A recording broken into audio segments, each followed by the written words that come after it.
semua, kembali lagi di channel saya, Risma Dewi Pramudita. Pada kesempatan kali ini, saya ingin menjelaskan salah satu studi kasus dalam ruang lingkup sedimentologi. Nah, kita langsung saja ke videonya. Baik teman-teman, di sini sebelum kita masuk ke studi kasusnya, di sini ada sedikit pengantar mengenai sedimentologi.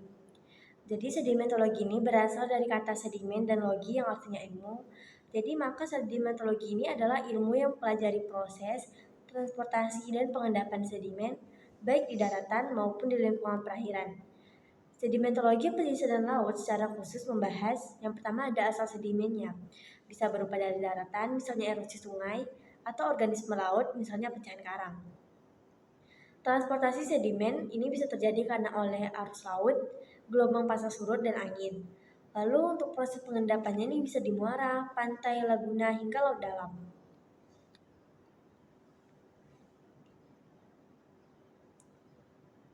Beberapa unsur penting dalam sedimentologi pesisir dan laut. Jenis sedimennya, jadi jenis sedimen ini bisa berupa pasir, lumpur, lanau, kerikil, hingga sedimen organik.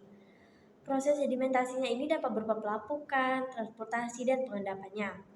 Nah, sedimentologi ini termasuk salah satu dinamika oseanografi, yaitu seperti arus pantai, pasang surut, dan ombaknya.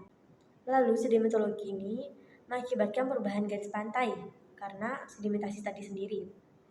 Lalu ada aktivitas manusia yang dapat mempengaruhi sedimentologi. Ini bisa jadi reklamasi, pembangunan pelabuhan, dan penambangan pasir laut. Untuk studi kasusnya di sini saya mengambil pantai Pulau Cemara Besar, Karimun Jawa.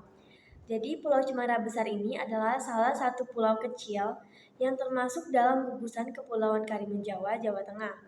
Pulau ini memiliki pantai berpasir putih dan terkenal sebagai objek wisata. Namun juga mengalami perubahan morfologi pantai yang cukup signifikan.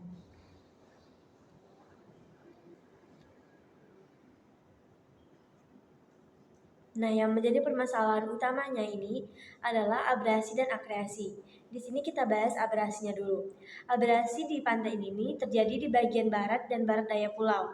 Untuk penyebabnya sendiri, karena ada gelombang dominan dari barat dan barat daya saat musim barat, lalu karena tidak adanya pelindung alami seperti vegetasi pantai, contohnya hutan mangrove, lalu pulau kecil yang langsung terpapar energi gelombang laut terbuka atau tidak terlindungi. Untuk dampaknya sendiri, bisa terjadi penyusutan garis pantai, daratan menyempit, lalu terjadi potensi kerusakan ekosistem pantai, dan mengancam area wisata dan vegetasi alami di sekitar pantai. Selanjutnya permasalahan yang kedua, ada akresi pantai atau penumpukan sedimen. Akresi ini terjadi di bagian timur laut dan timur pulau. Untuk penyebabnya, arus sejajar pantai atau longsor current yang membawa pasir dari sisi barat ke timur laut. Lalu, karena energi gelombang yang lebih rendah di sisi timur, ini memungkinkan akumulasi pasir. Untuk dampak dari akresi ini sendiri, pembentukan daratan baru seperti spit atau tembolok kecil, lalu terjadi ketidakseimbangan morfologi pulau atau penumpukan di satu sisi dan kehilangan di sisi lain. Kadang mengganggu alur perahu jika sedimentasi masuk ke area perairan dangkal. Nah, untuk solusi permasalahannya di sini ada beberapa solusi. Kita masuk ke solusi alamiah atau green engineering. Yang pertama ada rehabilitas vegetasi pantai. Ini seperti menanam mangrove dan cemara laut di sisi barat, karena akar tanaman ini dapat memperkuat sedimen dan mengurangi kekuatan gelombang. Yang kedua ada penambahan vegetasi penahan angin untuk mengurangi pengangkutan pasir oleh angin atau aeolian transport. Selanjutnya ada solusi teknik atau hard engineering. Ini bisa berupa pembangunan struktur pelindung pantai, pemecah gelombang atau breakwater lepas pantai untuk meredam energi gelombang barat, groin untuk menghambat pergerakan sedimen ke timur, reklamasi mikro mengembalikan garis pantai yang hilang akibat abrasi secara bertahap dengan material lokal agar tidak merusak ekosistem. Nah, untuk kesimpulannya sendiri, jadi sedimentologi pesisir dan laut ini membantu memahami proses abrasi dan akresi di wilayah pantai. Studi kasus yang saya ambil tadi di Pulau Cemara Besar, Karimun Jawa menunjukkan bahwa arus sejajar pantai longsor current mengangkut sedimen dari sisi barat dan ke sisi timur.